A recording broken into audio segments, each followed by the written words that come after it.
সাগরে তৈরি হয়েছে ঘূর্ণাবর্ত, একটি রয়েছে আরব সাগরে, একটি রয়েছে বঙ্গোপসাগরে। এখনও পর্যন্ত আমরা যেটা দেখতে পাচ্ছি, আরব সাগরের ঘূর্ণাবর্তটাই ঘূর্ণিঝড় তৈরি হতে পারে, যেটা ঘূর্ণিঝড় আসনা তৈরি হওয়ার কথা আগামী দিনে। এছাড়া বঙ্গোপসাগরের যে ঘূর্ণাবর্তটা আছে, এই বঙ্গোপসাগরের ঘূর্ণাবর্তটাও কিন্তু ঘূর্ণিঝড়ের রূপ নিতে পারে আগামী দিনে যদি এই ঘূর্ণাবর্তের আপডেটটা পরিবর্তন হয়। এখনও পর্যন্ত আমরা দেখতে পাচ্ছি এই ঘূর্ণাবর্ত থেকে নিম্নচাপ তৈরি হওয়ারই সম্ভাবনা বেশিরভাগ।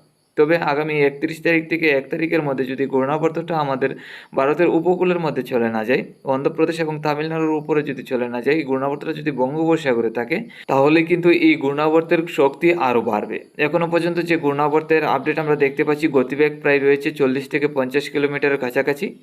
আগামী দিনে এই বঙ্গোপসাগরে যদি ঘূর্ণাবর্তটা থাকে, উপকূলে যদি না যায়, তাহলে এই ঘূর্ণাবর্তের গতিবেগ 70 থেকে 80 কিলোমিটার হতে পারে। আর 70 থেকে 80 কিলোমিটার গতিবেগ হলেই ঘূর্ণিঝড়ের রূপ নিতে পারে। তো বঙ্গোপসাগরের যে ঘূর্ণিঝড়ের আপডেটটা আমরা দেখতে পাচ্ছি, এখনও পর্যন্ত ঘূর্ণিঝড় তৈরি হওয়ার তেমন সম্ভাবনা নেই, তবে পরিবর্তন হতে পারে যে কোনো মুহূর্তেই। তো আমরা প্রত্যেকদিন নজর রাখবো এবং আপডেট নিয়ে আসবো। এখন আমরা চলে যাচ্ছি আজকে এবং আগামীকাল আমাদের ত্রিপুরা সহ বাংলাদেশের একাধিক জেলায় কী পরিমাণ নিম্নচাপ বা বৃষ্টির সম্ভাবনা আছে। আজ 29শে আগস্ট বৃহস্পতিবার 2024। আজকে সকাল থেকে ত্রিপুরা এবং বাংলাদেশের একাধিক জেলায় মেঘলাভাব থাকলেও নিম্নচাপ বা বৃষ্টি তেমন নেই। শুধু বাংলাদেশের উত্তরে রংপুর, কালাইয়ের দিকে বৃষ্টি রয়েছে এবং নিম্নচাপ আছে।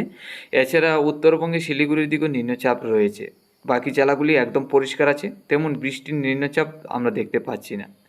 আজকে দুপুরের মধ্যে গেলে হয়তো কিছুটা পরিবর্তন হতে পারে, মেঘলাভাব বাড়তে পারে, তবে দুপুর থেকে তেমন বৃষ্টি নাও হতে পারে। আমরা যেটা দেখতে পাচ্ছি, আজকে দুপুরের মধ্যে নিম্নচাপ থাকার সম্ভাবনা বাংলাদেশের দক্ষিণের জেলায় খুলনা, বরিশাল, চট্টগ্রামের দিকে। তাদের চট্টগ্রামের মধ্যে হালকা পাতলা ঝড় বৃষ্টি থাকবে। আমাদের ত্রিপুরা সহ বাংলাদেশের বাকি জেলাগুলির মধ্যে মেঘলাভাব থাকলেও তেমন বৃষ্টির সম্ভাবনা নেই।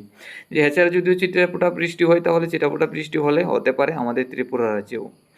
আজকে বিকাল থেকে সন্ধ্যা রাত্রির মধ্যে গেলে হালকা থেকে মাঝারি বর্ষণের সম্ভাবনা আছে।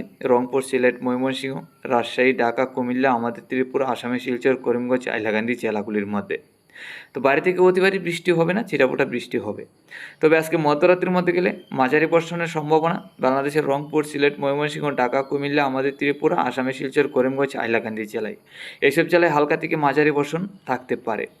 আগামীকাল সকালের মধ্যে গেলে মেঘলাভাব থাকলেও তেমন বৃষ্টি নেই। শুধু বাংলাদেশের সিলেট, আসামের শিলচর, করিমগঞ্জ, হাইলাকান্দি জেলাগুলির মধ্যে হালকা পাতলা ঝড় বৃষ্টি থাকতে পারে। এছাড়া মেঘলাভাব থাকবে আমাদের ত্রিপুরায়ও।